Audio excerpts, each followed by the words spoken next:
Yo, what's going on? My name is DJ Neil Armstrong. I'm originally from New York City, born and raised, but recently moved out to Hawaii and Japan. I spent half that time out on the other side of the world, and I'm here at Daddy Kool Records, and just hanging out at Coffee Concrete, and maybe I'll DJ for y'all in a bit.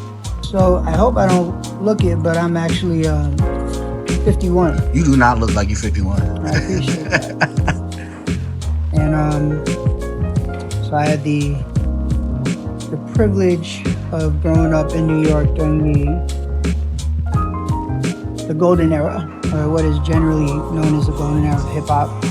So like when I was in high school is when De La Soul's first album came out, and Slick Rick's first album came out, and Public Enemy's first album came out. And so, you know, when you're in high school, usually that's the music that you end up kind of gravitating to really hard. You know, if you're like a metalhead in high school, you're probably going to listen to metal for the rest of your life. So I got to listen to all that stuff very early on, and being in New York, there was just a proximity to hip hop that just kind of unprecedented. Like you could go to a record store and a Q-Tip will walk in, or Method Man will walk in, or you know, that's just how it was because all the rappers were in New York. Eventually, I just became like a super fan. I was the kid who would stay up tape recording pirate radio shows. You know, the most famous one, of course, would be Stretch Armstrong and Bobbito's show. Mm-hmm. And eventually, you know, I wanted to contribute to the culture, just not be a spectator. And again, I think a big chunk of it is because of proximity. I was able to just meet the right people. In particular, there was a record store called Fat Beats that we all used to go to, and pick someone, Nas, Big L, Fat Joe, Jay-Z. It's not really true that they got their debut there, but yeah, they might as well. That was the first place to play their records. You know, Wu-Tang Clan, Method Man. And I used to just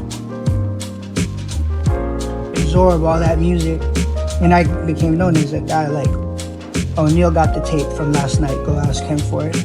And then, you know, eventually I went to this thing called the New Music Seminar, and there was this huge DJ battle that was thrown by DJ Clark Kent, rest in peace. And I witnessed a bunch of DJs going at it. And particularly there's one DJ named Shortcut, who is a Filipino-American like myself. And especially back then, it was kind of odd to see someone that kind of looked like me doing their thing. And back then, hip-hop was really, at least aspects of DJing and rapping and b-boying, it was a meritocracy. All that mattered is how good you were. And once you proved to the people that like you were good, like you were good, like you didn't have to worry about it. And we would just get embraced. So I got really good at DJing because I met really good DJs that showed me the way. So shout out to the X-Men, Rob Swift, Sinister, Total Eclipse. They're the guys who taught me how to DJ. Mm-hmm. And then from there, I just met, again, the right people, had a good team behind me. And at some point later on, I ended up DJing for Jay-Z for a couple of years. I was his tour DJ from 2008 to 2010. And then I started doing a lot of stuff for Adidas. And now I'm here. Awesome. So what age did you start DJing? Like what age did you get your like first turntables? I started pretty late actually. Most DJs from my era, they start when they're like 17. I didn't start until I was like 21. And yeah, I just kind of dove in. It was very quick, my turnaround. Like, I was not a DJ, and then 2 years later, I was one of the more well-known DJs in the battle circuit. What was like the first, do you remember what the first record that you ever purchased was, even as like a kid or anything like that, or like the first tape or anything? I don't know what the first record I got, but I remember having like the Flash Gordon soundtrack, and my father bought me like a Jazz Spins album, the one with Can You Feel It, I think. I remember having that. But no, it's hard for me to remember. As far as the hip hop stuff goes, God, what would be the first? I mean, back then, it was kind of a rule. You had to buy like these ultimate breaks and beats. Yeah, the ultimate breaks and beats. So shout out to Breakbeat Lou, who's one of the guys who put those together. So I actually have a question though about the ultimate breaks and beats. So back then, did you have to like kind of buy the individual records that had some of those songs? Like, for example, like Engine Number 9 is like one of them that's on that.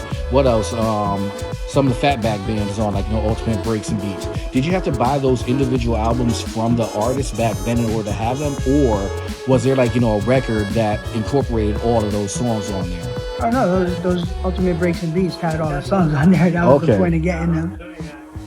Some of those records are really hard to get even back then. So yeah, we would just get those. And eventually, when you become a record collector, you start buying more and more stuff. But yeah, back then, probably that's where it started. And then, all the artists, so whatever, like I said, all those groups came out when I was into it. So Nas, Wu-Tang Clan, pick something. I have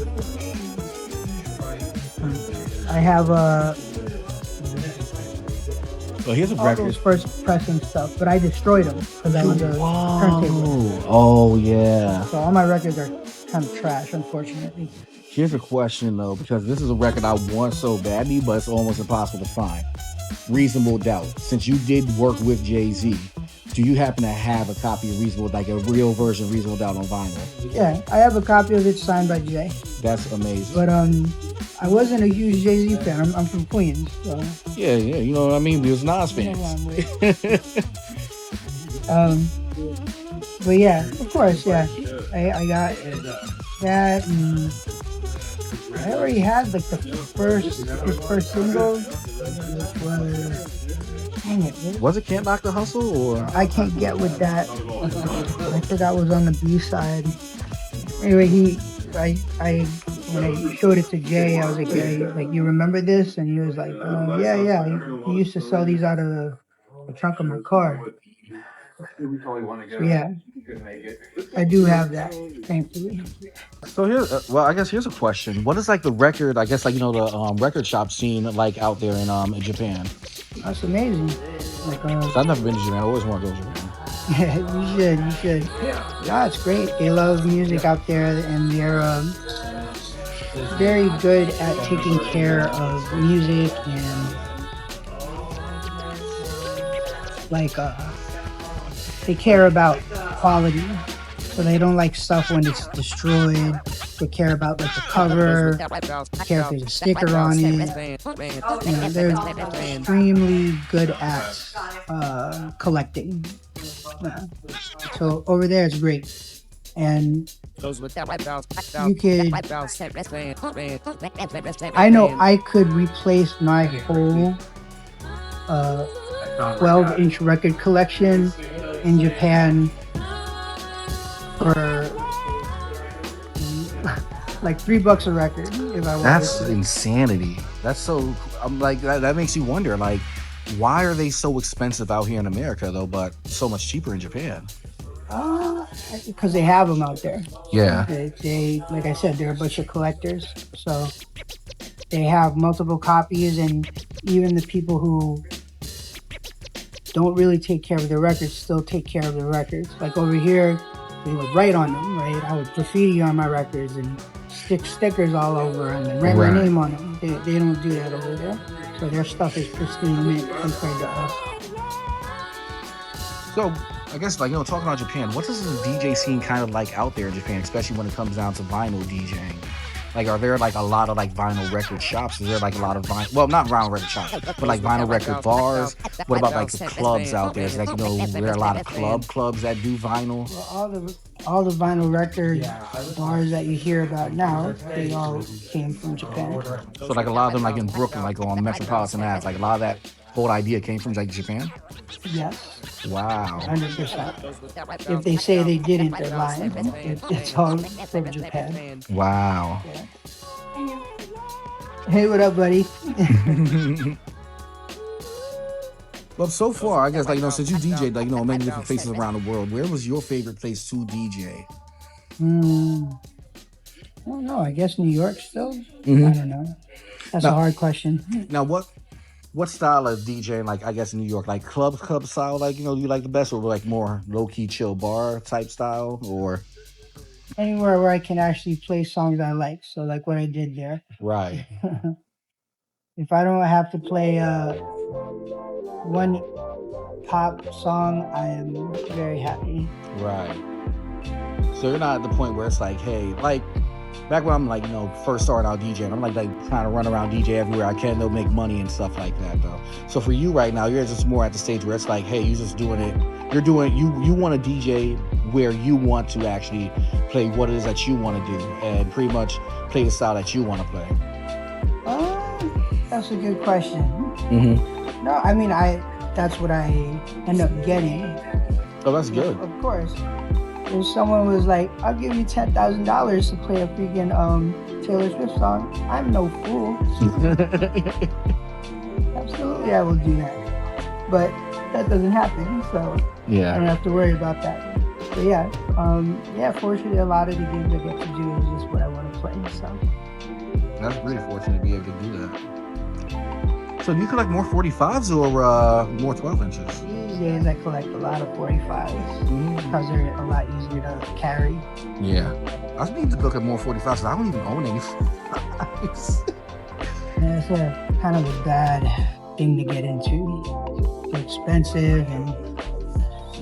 I thought 45s are cheaper though, because they're like mostly singles. Nah, they're more expensive. Oh, well, yeah, $7.99 though. Look through this one already. Like, there's kind of no way around, because you have to look at every single cover. You can't like just sift through stuff. So like big records, I know the picture. I see some De La Soul over here. Off the bat, like I know what's on here. Steely Dan. Just from the cover. I'm not as familiar with Steely Dan. Charlemagne was sampled by Kanye, but yeah, just from looking at the cover. Okay. This I have to like. I have to look at every single thing that's written on it. Right. Which was annoying. So back in the age, I guess, before social media and before the internet was really that big, the best way, I guess, to get your name out there is just mostly just to keep on showing up though and keep on spinning, and that's how people get to know you. That's a good question. I mean, you gotta remember, like,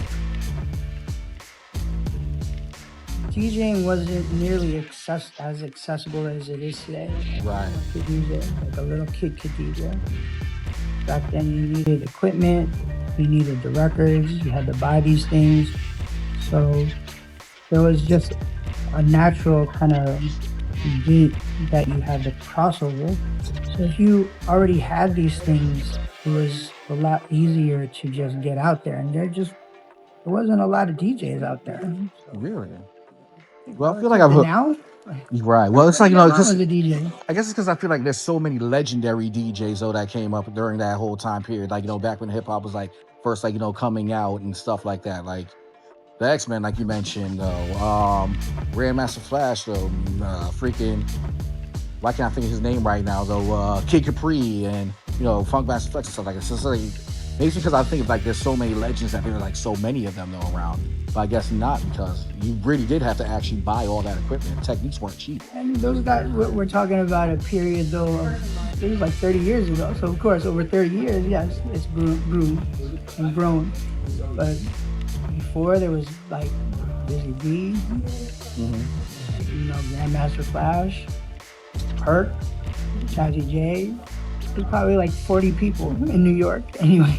I think music has come to the point where, so like back in the day, what we call hip hop and how it got all separated out, it wasn't like that in the beginning. So like when the Clash used to come here to perform, they used to perform with quote unquote hip hop acts. They used to perform with Funky 4+1, and like they used to have Futura, who is a huge graffiti artist. Like he used to live paint at the Clash's shows. So again, there was no hip hop club. It wasn't separated as it later became. Right. And so yeah, it wasn't really like that early on. I would say. Now, I don't know what's going on in New York. I would say, generally speaking, just how New York is. You could go you gotta understand, like there's bars on almost every street in Manhattan, in Brooklyn.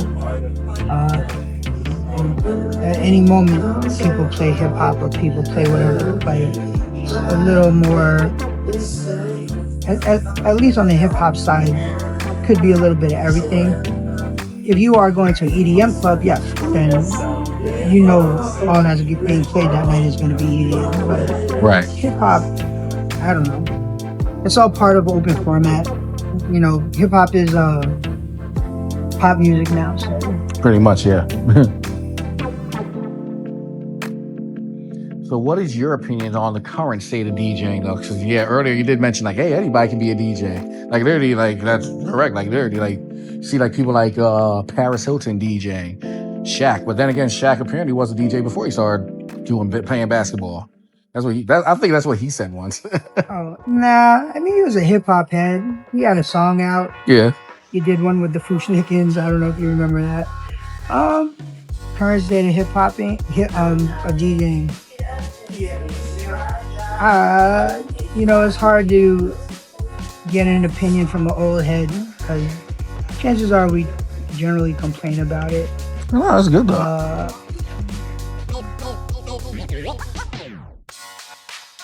You gotta remember, like my background comes from hip hop.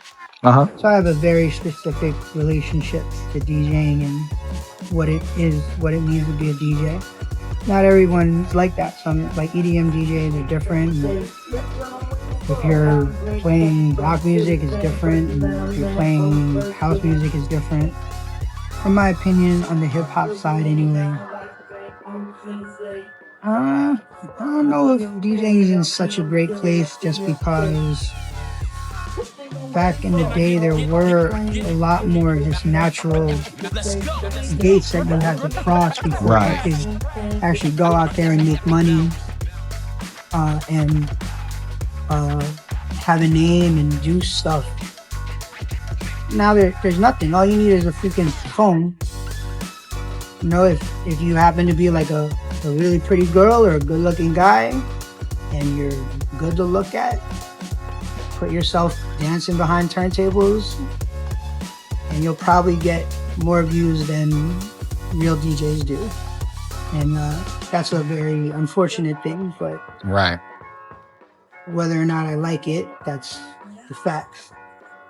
And within the whole DJing thing and the social media thing is you have to know how to do social media very well to have people look at you and grow your name if you didn't come from a previous era where you could grow your name or you already had a name or had a way to grow. I suspect it's just going to get harder. You know,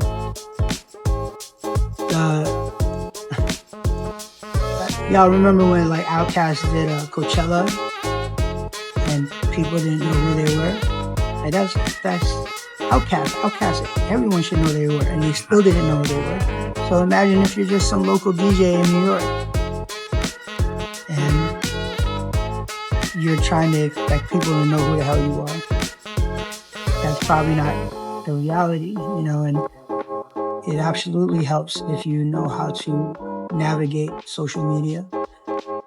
With that being said, you know, it kind of sucks because there's a lot of DJs out there who they're DJs because they're not social. Right. A little awkward. Right. A lot of artists. Like me, I can't dance. I suck at dancing. That's why I was like, I'd rather sit behind the decks and play the music for people than dance. Yeah. So it sucks, you know, when that's part of the deal if you are trying to monetize if you're trying to monetize your art form, it's really tough. However, you know, a lot of the DJs I know nowadays, they don't rely on DJing as their sole source of income. Right. They have day jobs. Right. And this is just more of their passion. Right. And honestly, I think going forward, that's probably the way to go. I feel like that also. As someone that has DJed full time, now I'm like, you know, not full time anymore. I work a day job and then like, you know, I DJ every once in a while. I like that a little bit more now because now I can like, you know, pursue more things I might be more passionate about on the DJ side of things rather than possibly DJing a lot of events that I'm not as interested in. Exactly. So yeah, that's the trend that I've seen, that most people just I bought this here actually. A lot of the younger DJs have day jobs, and more power to them. I think that's the smartest way to do it because going forward, I don't really know if the ecosystem isn't there to sustain DJing the way it was. So before, like in New York, you could buy a crib DJing for $500 a night. You know, that was possible. That's impossible anywhere now. You can't. And just factually, people aren't drinking as much. Right. It seems like nightlife is dying nowadays. Yeah, and I think that's a bigger picture. Like, there's just a lot of real shit going on in the world, and our youth is aware of it. For lack of a better way of saying it, like we're woke. We're all woke because we have social media. We can't rely on our government now, or we don't believe our government when they say, no, everything's great, we're gravy. Like, no, we're not. Let's see what's happening out there. So the attitude is not, I want to go out and pop champagne bottles, you know, and then add to that whole Diddy thing and exactly. Everything. Like, attitude has just changed, and honestly, it's smarter to save money that way rather than spend all your money on bottles in the club every weekend. So, it's a smart thing to do. Absolutely, that's true. But then what happens is what we do as DJs, or the way we used to get paid, is just not sustainable. Exactly. So we have to find another way to do it. And I don't know, some people have found success, at least getting their name out on the internet. I only know a couple of people who actually have been able to turn it into money. Like, one of them is Shuji. Shout out to Shuji. Like, he built, I remember when he definitely had less followers than me. And now he has, I think, at least 500,000. And, you know, he's been really smart about how he positions himself. He does coffee stuff, he does food stuff. So he'll DJ for Google, he'll DJ for like some food events, and those are the guys who have. Right, so he's like a bit of a foodie. He might like go somewhere and do food reviews and stuff too. Yeah, that's smart, being diverse and like, you know, what type of content that you're producing. So again, that's knowledge of social media and how to actually monetize that, and that's a tough thing to do. Not everyone has that. Not everyone has a good cinematographer, you know, and timing. There's a lot of it is timing as always. But yeah, generally speaking, whatever DJing was when I grew up, I don't think that's going to exist in the very near future. And I'm not saying that in a very negative way. I've also seen like the people who don't rely on DJing as a source of income, like they create. They just all they do is create and create dope stuff. So, you know, I'm not that much of an old curmudgeon. And we're gonna go try to find a record player. So what do we have over here though? What do we end up picking up? I'm not sure if this is what I'm like, a Fly Girl, but this is not it. I don't think this is it. And then I'm a big new wave fan, and I don't believe I have this Human League.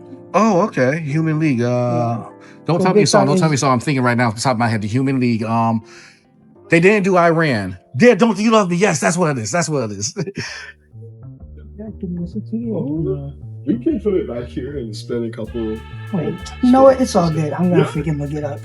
I forgot we have the internet. Oh yeah. That's what I be doing sometimes. Like I might go to a record shop. I'm like, oh, I don't know what in the world this is. So let me go ahead, put it up on Spotify and see if I can figure out what it is. I kind of like low key like new wave too though. Like, oh, I'm trying to think. Like, what's like one of my favorite like new wave type songs? Well, like everybody wants to. Yeah. Yeah, this is it. I was right. You know what? That drum beat sounds so familiar. Yeah. It kind of reminds me of the Big Beat. I'm pretty sure they took it from Big Beat. Hmm. I don't know if I have this.